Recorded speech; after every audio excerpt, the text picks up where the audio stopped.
Good evening, Lisa. Good evening, Andrew. Are you being served? The club. Mm. Right. Mrs. Slocum is very, very pink. Yeah, well, so yeah. Yes. Isn't she? She is, yes. Yeah. Quite dark pink. Mm-hmm. There's a bloke with a very loud jacket That wanders across frame, goes yeah. across screen and we never see him again. But enter Mavis Pugh. Again.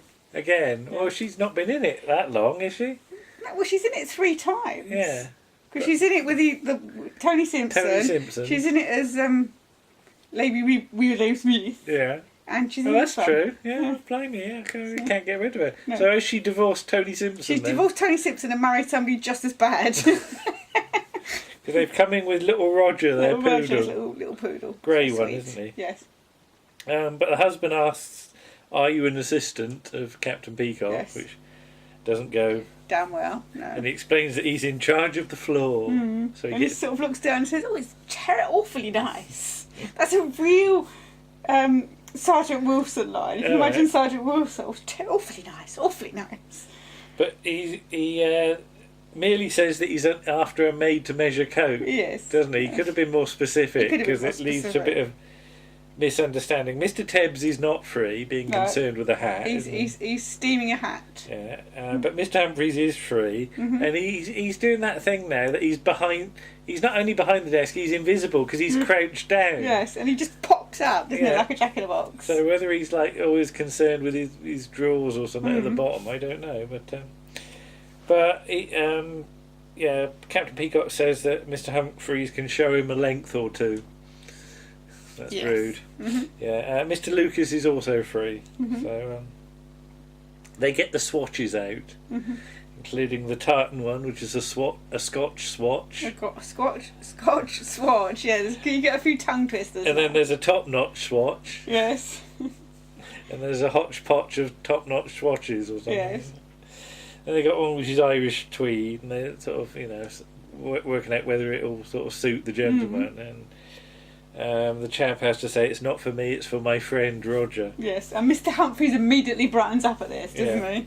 And apparently his friend Roger has got deep brown soulful eyes. Yeah, big round browner. And Mr. Humphries he's got his hand on the edge of the desk, hasn't he? He sort of misses. Like he sort of moves it and nearly falls arse over tit. But but he's sort of concerned that whatever they get has got to be suitable for rolling about on the carpet. Yes, because they offer him black velvet and he said he could pick up the bits. Yeah.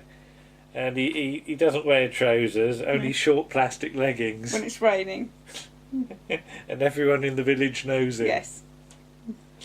But yeah, sometimes he'll be in bed with the ball between his teeth. Yeah, when you write all this down, it looks even worse. It does, yeah. Doesn't it? Yeah. But yeah, then they sort of present little Roger to be measured, don't they? Mr. Humphries has to go for a lie down. Yes, Mr. Lucas gets to measure him. Over on the ladies, there's a customer. She doesn't get any lines, but she's told that if the D cup is not big enough, they'll do something with the hat stretcher. Yes. Yes. Do you reckon she'll need it? Possibly. Yeah. But Mrs. Slocum's been to the doctor's, and she stripped off on a couch. Yes, after she's been waiting for an hour in the waiting room. And then a young man comes in and gives her a good going over. Yes, a thorough examination. But it turns out he was the painter. Yes. But enter Mr. Harmon. Mr. Harmon doesn't have a huge amount to do in the plot, but he gets some of the best laughs, he does. doesn't he, in this one? Yeah. First of all, he's got a display model. Yeah. And he always comes in sort of singing at the top of his voice, which you can see why it annoys Captain Peacock. He's too happy. Yeah. He says about if this was Star Trek, he'd like have a transporter beam or something to get stuff in, but it's not. They're not that technically advanced. And I like his thing to Captain Peacock. When we take over, you'll be the first to go as well. But this is for a demonstration of the flexi bra, isn't it? And do you want to demonstrate how the flexi bra works? I don't think I can. No, it's to keep your weight even. Now it says no matter how wayward your figure is, the flexi bra will keep it under control. Yeah. And it's got sort of revolving things, and they revolve in different directions. Don't know. Be honest, would this be of use? I don't think it's actually. I think the idea is that the bra keeps bosoms in check. I don't think the actual moving thing. The display is just to demonstrate this, but then it really gets really silly, doesn't it? It does, yes. It's because there's a couple, joke, isn't there? yes. Yeah, there's a couple. Madam, can I interest you in the flexi bra? And it turns out this lady is wearing one, and she like presses a switch, and you hear the motor going, don't you? That way, isn't it? Yeah. Like that as a testicles go do around. that, and then the chap with her has got the matching pants. Yes. As he turns round and his arse cheeks go like this, and Mr. Humphreys faints quite badly, doesn't he? Young Mr. Grace is with his nurse, and he's being fitted with a flashing light for stress, isn't it? Like a sort of heart monitor. Yeah. Thing, and he knows what to do. When he starts flashing, he's got a call for her. But she says the charger plugs in over here, and she sort of bends down to. And she's got stockings and suspenders on. To operate the switch, and he immediately starts flashing. He does, yes. And he sort of goes buzz buzz as well, doesn't he? He does that thing where he holds his sort of chest. And then Mr. Rumbold rings. And you get one of these sort of confusions. Mr. Rumbold, no, this is Mr. Grace. He puts the phone down. Yeah. And Mr. Rumbold, oh good, somebody's trying to get hold of you. Puts it down again. Yeah, that's two.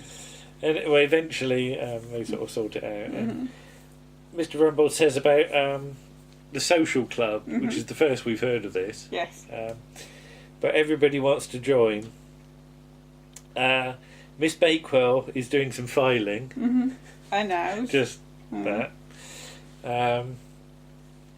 And I just like the way sort of like her first reaction to anything is to lift her skirt up a bit. Yes. For young Mr. Grace. And he keeps on buzzing, doesn't he? He does. But yeah, they're going to be in like room 5, which is in the basement or something. I think I had a skirt not too dissimilar to the one she's wearing, sort of tiered, thing like Romana wears in the Stones of Blood, sort of tiered with. I don't think mine had a petticoat on underneath. Oh, okay. But yeah, it's a very 70s thing. I didn't have one. No. So yeah, in the canteen now, Mr. Tebbs is of the opinion that they all see enough of each other during the day. And he does an amazing soup slur. He does. Which is worthy of Mr. Granger, it is isn't worthy it? of Mr. Granger. It does feel almost that this is like Mr. Granger's name script. crossed out, doesn't it? Yeah, it does. But Mrs. Slocum was in the club at Derry and Tom's, and Mr. Lucas has been quite annoying through the whole of this scene. Yes, he keeps niggling at her, doesn't he? And they threaten him that he might be blackballed. But apparently this club was full of men smoking pipes and swilling beer, so Mr. Humphreys is quite keen on this. Yes. But what facilities could they have? Ping pong, maybe? And they had ping pong in the desert, yes. Captain Peacock says. Mr. Humphreys was a member of a dancing club for a while, and he was with a friend, and they were Fred and Ginger, weren't they? And he often wonders what happened to Fred. Mr. Tebbs said they should have a club tie when he was in the bowling club. It had bowls on it. But what will the ladies have? Because ladies don't wear ties. No. Club drawers seems to be the best option. Would you have to show them to come in the club? Well, that's the whole joke, isn't it? Yeah. Mrs. Slocum didn't have a drawer; she couldn't get in. Yeah. But what other facilities? Miss Brahms is quite keen on a jukebox, but Mr. Tebbs doesn't like the idea. Yeah. And we should just say, what? Excuse me, the line about drawers comes from Mr. Humphreys. Oh yeah, Mr. Humphreys gets a bit of rudery. He gets a bit carried away, doesn't he? So Mrs. Slocum says she wants accommodation for her pussy, and it should have a comfy corner with a scratching post and somewhere to play with its clockwork mouse. Yes. And Mr. Lucas says he'll bring his Alsatian.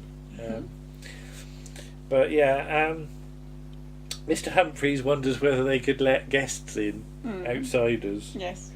And Captain Peacock just writes guest night query down, which seems to cover it quite well. It does.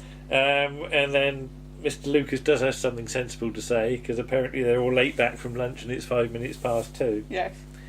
Then we see the basement room, and first of all we see the corridor outside. Yes. Which looks like it's left over from Stangmore Prison or something. It's very grotty, isn't it? Yeah. But this is all underground. It's very stuffy.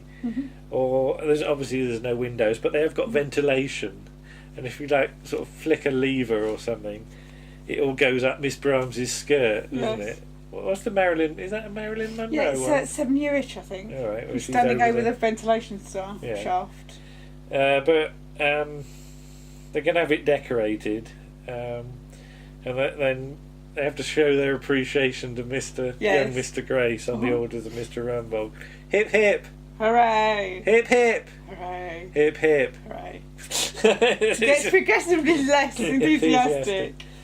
In Mr. Rumbold's office, samples of wallpaper are brought in by Mr. Harmon. And it's some of the most 70ish wallpaper. It's pink with flary circles and things like that. And things. And it did remind me a bit about Steptoe and Son, because we said about samples of wallpaper. Yeah. And, but yeah. Was it Mr. Humphreys had a friend who had flour bags or something? Yes. But rising damp caused him to break out in biscuits. That makes no sense. Mrs. Slocum gets a shock off of nylon carpets. But apparently Mrs. Tebbs is very hot on linoleum. Yes. Young Mr. Grace is prepared to go up to £300, but the estimates come in and the lowest one is 500, which it does sound a hell of a lot, even for then. Yes.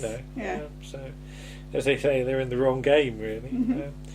But Mr. Lucas will do it. He's had some experience, but then everybody wants to get involved, and basically, if they all do it, they'll get 50 quid each. Yes.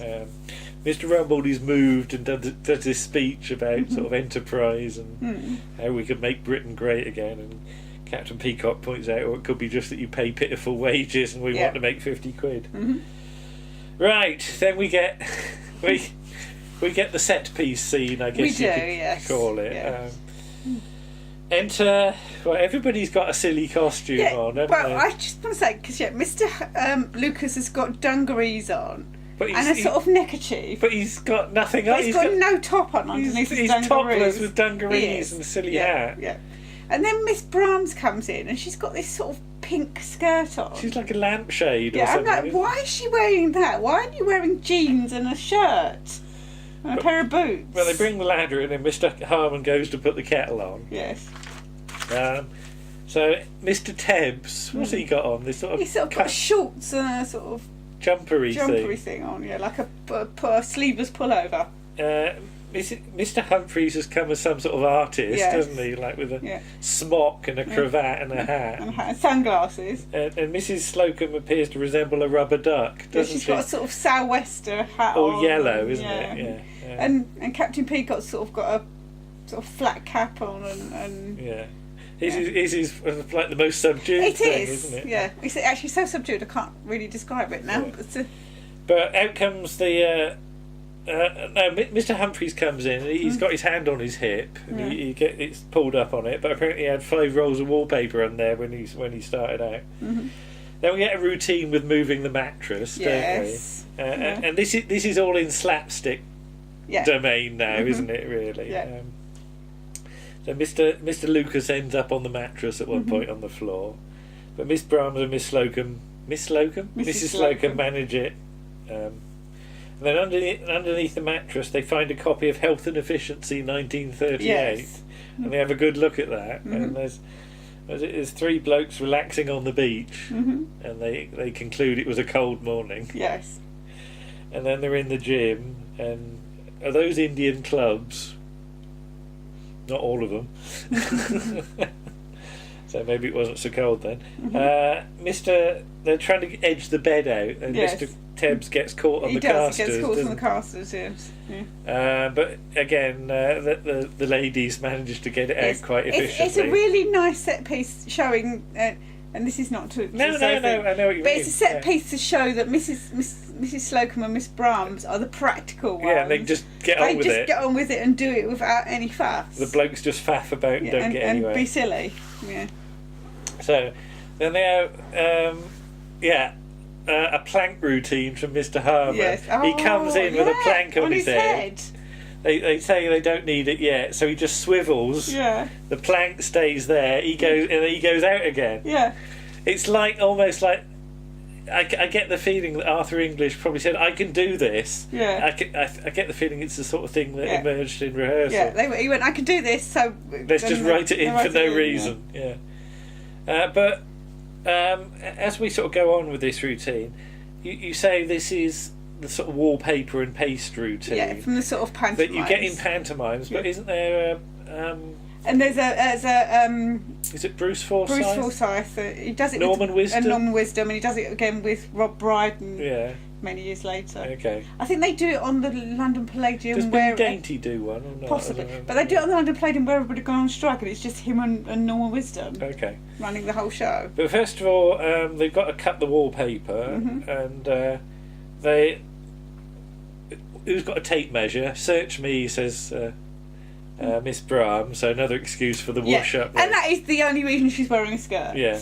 For that particular joke. Yeah. But if they measure put it on the table, then add Mr. Humphrey's inside leg. Yeah, it'll be about right. Roll it up to just at the top of his leg. And then Mrs. Slocum says if they cut it there, they'll have 2 inches to play with. If they cut 2 inches more. Yeah, go on a bit more. And just as she's about to start cutting it near his nadgers, in comes Mr. Harmon. Tea up. Mr. Humphrey screams, and Mr. Harmon throws the tea everywhere, doesn't he? And that is again, it's really well timed, isn't it? I get the feeling that, you forget that Arthur English has probably got many years sort of experience of doing variety. But the timing's bang on, It is bang on, yeah. And it's really good. I just got cups go everywhere. But then they get sort of Mr. Lucas and Mr. Humphrey start crossing the paper, don't they? Mr. Humphrey is told he should turn the same way as Mr. Lucas. And then Mr. Tebb starts to paste it, and he's very generous with it, isn't he keeps getting on everybody. As he gets to the end and flicks it up into people's faces. I just put paste goes everywhere. So they try and get the first bit up. Mr. Lucas just stands on it, and they just have a little bit left over. He's like, I think I've got a little bit of a nick in this one. Yeah, but save that bit, it'll do for the bit over the door. Yeah. And somebody in the audience is highly amused by all this. Yes. It's one of those ones where a certain person you can just keep telling their laugh, can't you? They have another go. Captain Peacock eventually manages to get his head through it. It's like it's almost like it didn't work, and he has to pull it up. He has to pull it through to make it work. Then they put another bit up. Mr. Harmon goes straight through it, doesn't and the tea goes everywhere. And the tea goes everywhere again. And it looks so natural, though. It looks so naturally done. But there's a bit left over. Mr. Harmon's advice is save that bit. It will do for the bit with it over the door. And then we just get paste everywhere, don't we? Everybody's throwing it all over Mr. Tebbs. And it turns into Laurel and Hardy. Yeah. Because there's a Laurel and Hardy sort of one where he sort of gets it and he sort of goes like that, so you get it full in the face and all that, and then actually on the face. So Mr. Lucas gets it, Captain Peacock gets it, Mrs. Slocum gets it. It goes down Captain Peacock's trousers on Mr. Humphrey's head with the bucket, isn't it? And it's just descended into chaos. The one thing I would say about that is I think it's Mrs. Slocum that does it over his head, and he's gone off to make tea. He comes up and he throws the tea, and it doesn't look anywhere near as natural as Arthur English's. No, you're right. Actually, the timing's not quite. He's just literally throwing the tea. It's like he does it a bit late or something. Yes. It's possibly like a beat too late. Yeah, but it should have been done when the bucket was. I just wrote mayhem, and then Mr. Rumpold comes in and tells them off.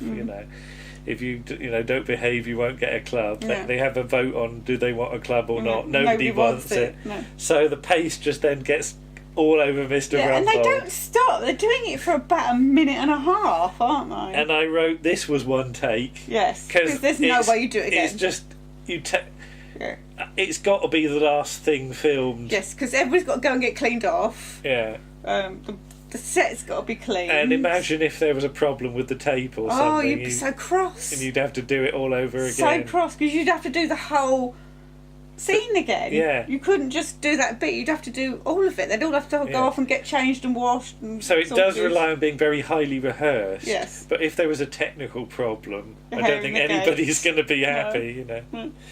Yeah.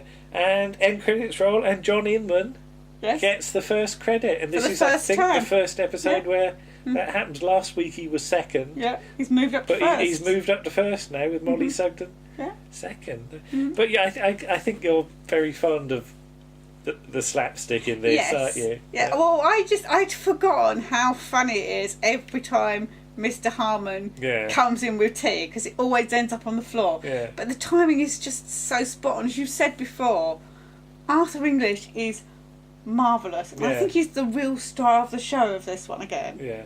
Just for the little bits he does. But nobody remembers him, do they? They always remember Mr. Lucas and Mr. Humphreys and Captain Peacock and Mrs. Slocum and her pussy. And nobody ever remembers Mr. Harmon, and he's the real anchor. So I think we're here to make the case for Mr. Harmon, aren't we? So brilliant. But very good, I thought. Yeah, good fun. Yes. What's the next one then? Next one is Do You Take This Now?